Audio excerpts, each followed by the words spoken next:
Welcome viewers. Simple complex কম্পাউন্ডের part 4 এ আমরা আলোচনা করব অ্যাজ সিন্স হোয়েন যুক্ত কমপ্লেক্স নিয়ে। তো কমপ্লেক্স সেন্টেন্স যদি অ্যাজ সিন্স হোয়েন দ্বারা যুক্ত হয়ে থাকে তাহলে সেই ক্ষেত্রে আমাদের নিয়ম পড়তে হবে জেনারেলি তিনটা। এখানে এখানে তিনটা নিয়মে আমরা অ্যাজ সিন্স হোয়েন যুক্ত যে বাক্যগুলো সেগুলো ইজিলি আমরা সিম্পল এবং কম্পাউন্ড করতে পারবো। তো অ্যাজ সিন্স হোয়েন যুক্ত সেন্টেন্সকে সিম্পল এবং কম্পাউন্ড করার জন্য এই তিনটা নিয়ম ভালো করে মুখস্থ করতে হবে। কম্পাউন্ড আসলে ইজি বিষয়, সেটা হলো কি অ্যাজ সিন্স হোয়েন তুলে দিয়ে মাঝখানে শুধুমাত্র অ্যান্ড বসাই দিলে কম্পাউন্ড হয়ে যায়, এটা একেবারেই ইজি। তো কমপ্লেক্স থেকে যদি আমরা সিম্পল করি সেই ক্ষেত্রে নিয়ম আছে কিছু। সেক্ষেত্রে আমাদের নিয়ম দেখতে হবে যে উভয় ক্লোজ এর সাবজেক্ট একই এবং মেইন ভার্ব যুক্ত আছে কিনা। উভয় ক্লোজের সাবজেক্ট অর্থাৎ দুইটা যে ক্লোজ থাকে অ্যাসেস হোয়েন যুক্ত বাক্যের মধ্যে দুইটা ক্লোজ থাকে, এই ক্ষেত্রে এই যে সাবজেক্ট এবং এই সাবজেক্ট দুইটা একই কিনা এবং মেইন ভার্ব আছে কিনা সেটা আমাদেরকে দেখতে হবে। মেইন ভার্ব আছে কিনা, এখানে মেইন ভার্ব রয়েছে, এই ক্ষেত্রে আমাদের দুইটা জিনিস খেয়াল করতে হবে, অ্যাসেস হোয়েন থাকে সাবজেক্ট আর হচ্ছে মেইন ভার্ব। এই দুটো আমাদের প্রথম নিয়ম অনুপাতে খেয়াল করতে হবে। তো যদি সাবজেক্ট এবং মেইন ভার্ব থাকে তাহলে নিয়ম হচ্ছে অ্যাজ সিন্স হোয়েন এটা উঠে যাবে এবং মেইন ভার্বের সাথে আইএনজি যুক্ত করে বাকি অংশ যেমন আছে তেমন বসাই দিলে ভুল হয়ে গেল। আমরা একটু খেয়াল করি, সেটা হলো since he comes here he knows the matter।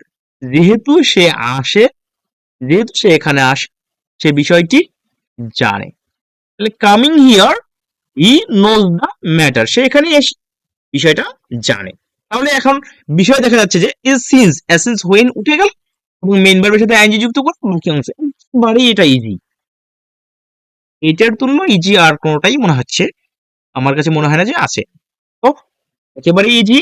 এবং এটাকে যদি আমরা কম্পাউন্ড করি তাহলে অ্যাসেন্স হোয়েনটা তুলে দেবো, মাঝখানে অ্যান্ড বসাই দিলেই হয়ে গেল। তাহলে he comes here and nose the matter. এর আগেই আমরা পার্ট 3 তে আলোচনা করেছি যে এই যে কমপ্লেক্স যে সেন্টেন্স গুলো এখানে যদি সাবজেক্ট ভার্ব যদি একই হয় সেক্ষেত্রে কম্পাউন্ড করার ক্ষেত্রে যখন দেখবো সাবজেক্ট ভার্ব একই তখন একটা সাবজেক্ট ভার্ব লিখলেই হয়ে যাবে, আর যখন দেখবো সাবজেক্ট একই তখন শুধু একটা সাবজেক্ট লিখলেই হয়ে যাবে। ভার্ব যদি আলাদা হয় আলাদা আলাদা ভার্ব লিখতে হবে। তাহলে এই জন্য এখানে এই যে হিটা ব্র্যাকেট দেওয়া হয়েছে, আপনারা যদি চান দিতে পারবেন, আর যদি মনে করেন যে না আমরা দেব না দিতে পারবেন, সমস্যা নেই। তো কম্পাউন্ড ওকে। এরপর 2 নম্বরে যদি আমরা একটু খেয়াল করি, উভয় ক্লোজ এর সাবজেক্ট একই এবং মেইন ভার্ব বিন, মানে মেইন ভার্ব না থাকলে। আচ্ছা, যদি মেইন ভার্ব না থাকে সেক্ষেত্রেও নিয়ম হচ্ছে উভয় ক্লোজের মাঝখানে অ্যান্ড বসাই আমরা কম্পাউন্ড করতে পারবো। সিম্পলের ক্ষেত্রে একটু ব্যতিক্রম, সেটা হলো কি অ্যাজ সিন্স হোয়েন উঠে যাবে এবং বিকজ অফ লিখতে হবে। অ্যাজ সিন্স হোয়েন উঠে যাওয়ার পরে ওই অ্যাজ সিন্স হোয়েন এর পরিবর্তে বিকজ অফ লিখতে হবে। এরপরে দেখতে হবে বি ভার্ব বা হ্যাভ ভার্ব আছে কিনা। বি ভার্ব থাকলে হ্যাভ ভার্ব থাকলে হ্যাভিং বসাই বাকি অংশ লিখলে সিম্পল হয়ে গেল। আমরা যদি একটু খেয়াল করি নিচের দিকে তাহলে আমরা দেখতে পারবো এখানে দেখা যাচ্ছে এই যে অ্যাজ যুক্ত বাক্য, যেহেতু আমাদের সাবজেক্টটা দুইটা দেখতে হবে যে সাবজেক্ট একই কিনা, এটা সাবজেক্ট দুটো একই। এক্ষেত্রে আমরা 1 নম্বরে নিয়মই পড়ছি যে হচ্ছে মেইন ভার্ব যুক্ত, এখানে মেইন ভার্ব নেই, অক্সিলারি ভার্ব অর্থাৎ বি ভার্ব রয়েছে। তো এখানে যেহেতু মেইন ভার্ব নেই সেক্ষেত্রে আমাদের 2 নম্বর নিয়মে আমরা খেয়াল করব যে মেইন ভার্ব বিন, মেইন ভার্ব বিন। আচ্ছা, মেইন ভার্ব বিন এই জন্য ইজি তো আছে, এই জন্য 2 নম্বর নিয়মটা আমরা খেয়াল করব। 2 নম্বর নিয়ম কি, অ্যাসেন্স হোয়েন এর পরিবর্তে বিকজ অফ বসাবো, বসালাম বিকজ অফ। আর বি ভার্ব যেহেতু আছে আমরা জানি এমইজি আর ওয়াজ এগুলোকে বি ভার্ব বলা হয়, বি ভার্বের পরিবর্তে বিং বসাইলাম। এরপরে বাকি অংশ যেমন আছে তেমনই লিখলাম। তাহলে because of being he will not go to school. তার হ্যাঁ বলতেছে বিকজ অফ বিং ইজ, তাহলে অসুস্থ হওয়ার কারণে সে স্কুলে যাবে না। যেহেতু সে হয় অসুস্থ সে স্কুলে যাবে না। এখানে উভয় ভার্বের উভয় ক্লোজের সাবজেক্ট একই, এই জন্য এই সাবজেক্টটা আমরা লিখলাম না। আচ্ছা, এছাড়া আমরা আরো একভাবে করতে পারি, সেটা হলো কি because of his illness he will not go to school, এভাবেও আমরা সিম্পল করতে পারবো, তাতে কোনো প্রবলেম নেই। এবার আরেকটা বিষয় সেটা হলো কি কম্পাউন্ড। তো অ্যাজ সিন্স হোয়েন এই যে অ্যাজ আছে অ্যাজটা আমরা তুলে দিলাম, বাকি অংশ পুরোটাই বলবে, শুধু কমার জায়গায় অ্যান্ড বসাবো। তাহলে he is ill he will not go to school, তাহলে এই যে হি, এটা না লিখলেও হবে। He is ill and will not go to school. সে হয় অসুস্থ এবং সে স্কুল যাবে না। কম্পাউন্ড হয়ে গেল।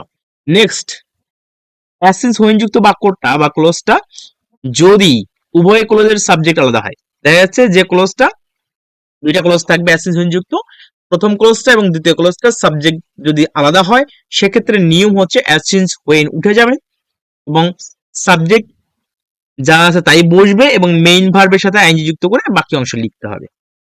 আর যদি আমরা তাকে কম্পাউন্ড করতে যাই, তাহলে একই নিয়ম, উভয় ক্লোজ দুটাই বসবে এবং মাঝখানে অ্যান্ড বসবে, শুধু অ্যাসেন্স হোয়েনটা উঠে যাবে। আচ্ছা, আমরা একটু এক্সাম্পলে যাই। এখানে দেখা যাচ্ছে যে weather was very cold, the birds could not fly in the sky. তো যেহেতু অ্যাজ যুক্ত বাক্য, আমাদের প্রথম খেয়াল করতে হবে যে এই সাবজেক্ট দুটো একই আছে কিনা। সাবজেক্ট এখানে ওয়েদার আর এখানে হচ্ছে বার্ডস, তাহলে দুইটা আলাদা জিনিস। সুতরাং এই দুটো যেহেতু আলাদা আলাদা সাবজেক্ট, তাহলে আলাদা 3 নম্বর নিয়মে আমাদের করতে হবে। আর যদি সাবজেক্ট দুটো একই হইতো, তাহলে আমাদের 1 নম্বর নিয়মে করা লাগতো, একই নিয়ম এবং মেইন ভার্ব যুক্ত। যদি সাবজেক্ট দুটো একই এবং মেইন ভার্ব বিন হতো, তাহলে 2 নম্বর নিয়মে করা লাগতো। আর যেহেতু সাবজেক্ট দুটো আলাদা, সেহেতু আমাদের 3 নম্বর নিয়মে করতে। সো অ্যাজ উঠে যাবে এবং সাবজেক্ট বসলো, এবার বি ভার্ব আছে, এখানে বি ভার্ব থাকলে বিং, হ্যাভ ভার্ব থাকলে হ্যাভিং। এখানে একটু আমরা দেখি, বি ভার্ব থাকলে বিং, হ্যাভ ভার্ব থাকলে হ্যাভিং বসাই। বি ভার্ব আসার জন্য বিং আমরা বসাইলাম, বিং ভেরি কোল্ড, বাকি অংশ যা আছে সেম বসাই দিলেই সিম্পল হয়ে গেল। আশা করি আপনারা সিম্পলটা সহজেই বুঝতে পারছেন। এরপরে রয়েছে কম্পাউন্ড। সো কম্পাউন্ডের ক্ষেত্রে শুধু অ্যাসেন্স হোয়েনটা তুলে দেব আর বাক্যের মাঝখানে অ্যান্ড বসাই দিলেই কম্পাউন্ড হয়ে গেল। তাহলে দ্য ওয়েদার, তাহলে এই অ্যাজ উঠে গেল, the weather was very cold, তাহলে আবহাওয়াটা অনেক ঠান্ডা বা জলবায়ু অনেক ঠান্ডা। And the birds could not fly in the sky. আসলে জলবায়ু আর হলো আবহাওয়ার মধ্যে একটু পার্থক্য আছে। আবহাওয়া হচ্ছে 2-1 দিন 4 দিনের যে বা দৈনন্দিন যে হচ্ছে গড় তাপমাত্রা, এটাকে বলা হয় আবহাওয়া। আর জলবায়ুটা হচ্ছে কয়েক বছরের একটা একটা জায়গায় কয়েক বছরের বা হচ্ছে 1 বছরের যে হচ্ছে কয়েক বছরের, জেনারেলি কয়েক বছরেরই হয়, 1 বছর না, কয়েক বছরের যে গড় তাপমাত্রা সেটাকে বলা হয় জলবায়ু। আচ্ছা, যাই হোক না কেন, ওয়েদার ওয়েদার যেহেতু আছে, অবশ্যই এটা আবহাওয়া হবে। ওকে, থ্যাংক ইউ ভিউয়ার্স।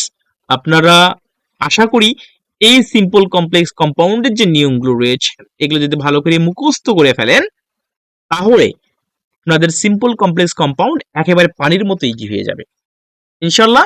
এর সাথে এক্সাম্পল গুলো আপনারা দেখে দেখে নিজেরা ধরে ধরে ধরে ধরে একটু ভালো করে বুঝতে চেষ্টা করবেন, তাহলে ইনশাল্লাহ কোনো সমস্যা হবে না। নেক্সটে তারপরেও যদি কোনো সমস্যা হয়ে যায়, আপনারা কমেন্টে জানান, ইনশাল্লাহ আমি যথাসাধ্য আমি বোঝার চেষ্টা করবো ইনশাল্লাহ। Good bye today, thank you.